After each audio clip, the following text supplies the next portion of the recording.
then it becomes a circumstantial situation because the law is so broad, as Corey said earlier. All they got to prove is the intent. So you come with the key words. When you say circumstantial situation, the odds are in favor of the courthouse. It's circumstantial. What the fuck they say. And they have broad power. What counts, right? They have broad power. So all of that, I know my rights. That's an old school statement to tell the police. When the police pull you over, if you say, I know my rights, what rights do you have? All your rights have been taken away from you. Do you get that? That's what I would tell. Because it's your word against his word. Right. Yeah. And his word is everything. Yeah. See, it's important that people understand how language is used to put them in these kind of very troubling situations. For example, they say when you're showing abuse, all you got to do is show that it was intentional or reckless. Reckless is the word right there. How do you define reckless? Causing or attempting to cause bodily harm. You didn't even got to hurt them. You can just move in a gesture towards somebody. So, like, if you're playing too rough and you no, you can just look at somebody a certain way if they feel that you are intimidating them.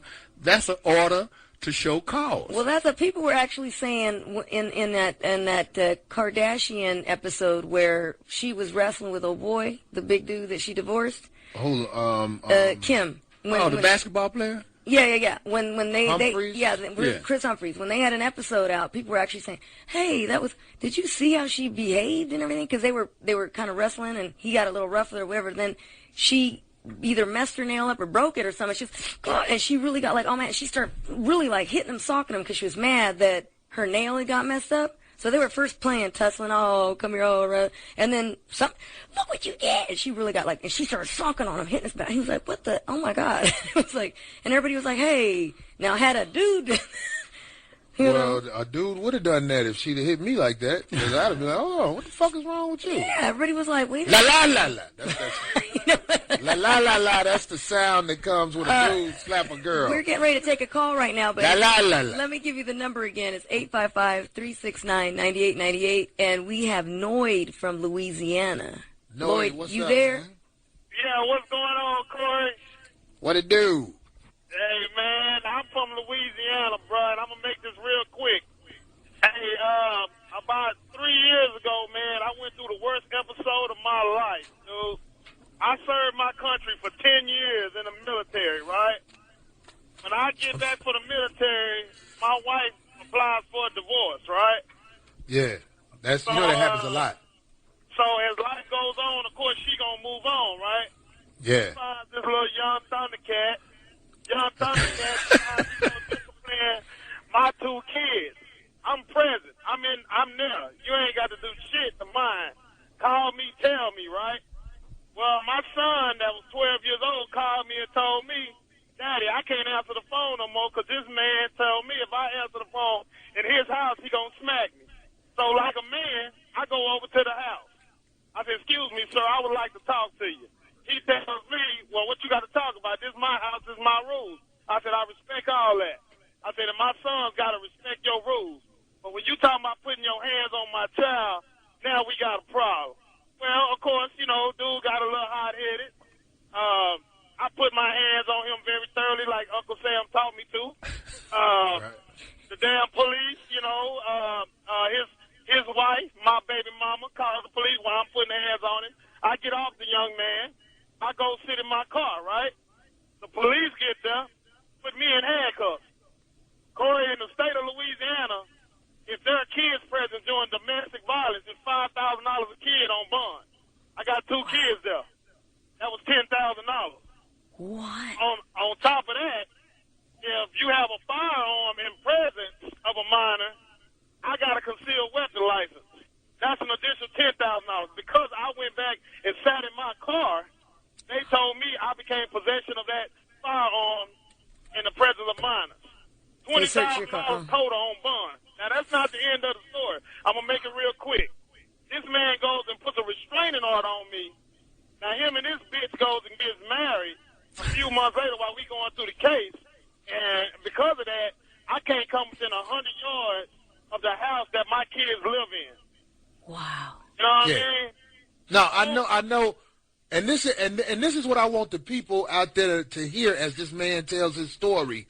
This is not something that's not common. This is how the courthouse hustles. Well, do you have any visitation rights with your children? Not while Yes, I'm training on. yes, sir. I have weekend visiting rights to my kids. But here's the killer part about it, right? Any kind of family event, like if my son has a basketball game, Corey, if that man gets there first at that game, I cannot stay in the presence of that game while my son plays. Unbelievable. See? Well, you are a very moral man, because I know you've been to the Army, and I know you know how to fix that. So we appreciate you. We appreciate you. Somewhat keeping you cool. Right, being cool. good about it, because any man who will file charges on another man and he live with their kids without really talking to that man, that's a coward to me. That's right. Because even if we do have a fight, I'm going to still be like, look, man, right. This is what it is. Yeah. Now, wait, did it just... We don't never need to go there again. Did all that occur once she made the call, or did old boy... Oh, did he? Dang it, we lost him. Oh, we lost him. But this is... And you know what I wanted to do? Tell I us sort what of to figured say this would be a hot topic. I got a friend out here in California who has that same situation, but it wasn't a fight with another man. It was a fight that the woman provoked, and she was drunk, and the police didn't touch her. They just came in the house Got him, and arrested him. Yeah, that's how it goes. Because once you open that front door, that's your ass. Yep.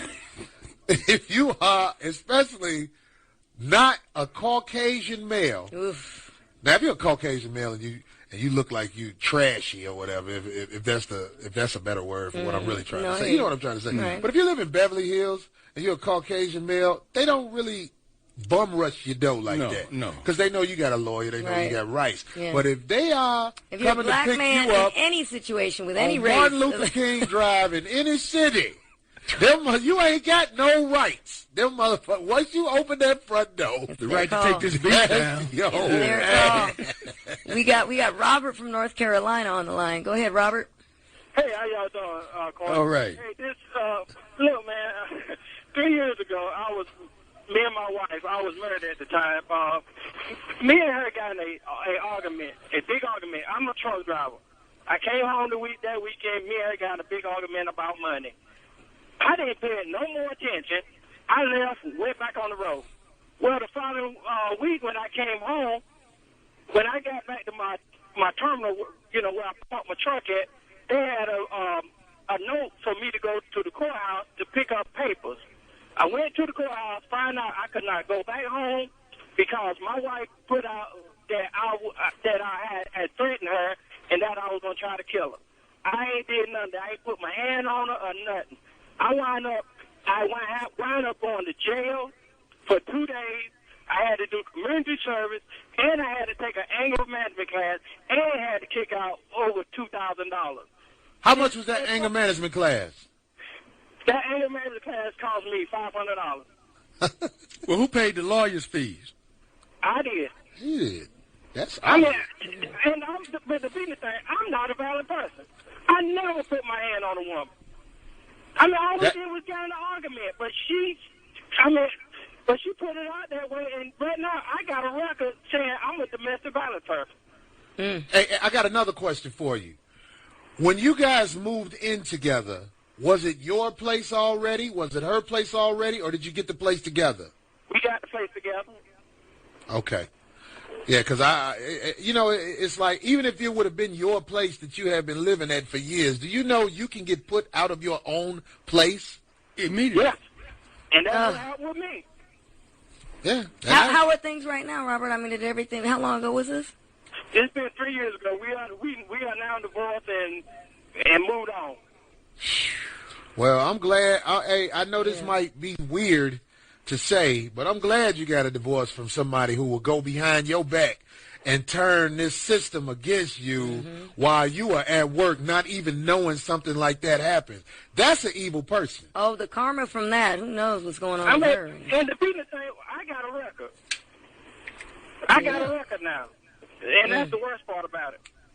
Yeah. Well, don't let it get to you, man, because this thing is what happens in society now. It's a hustle that the courthouses have decided to, well, basically, they think they're slick. You know what I mean? I'm just, what we're trying to do with my show is call it out and make people aware of what can happen to you, just by getting in an argument with the person you live with. Right. You might not know the ramifications of some of these actions, so just pay attention.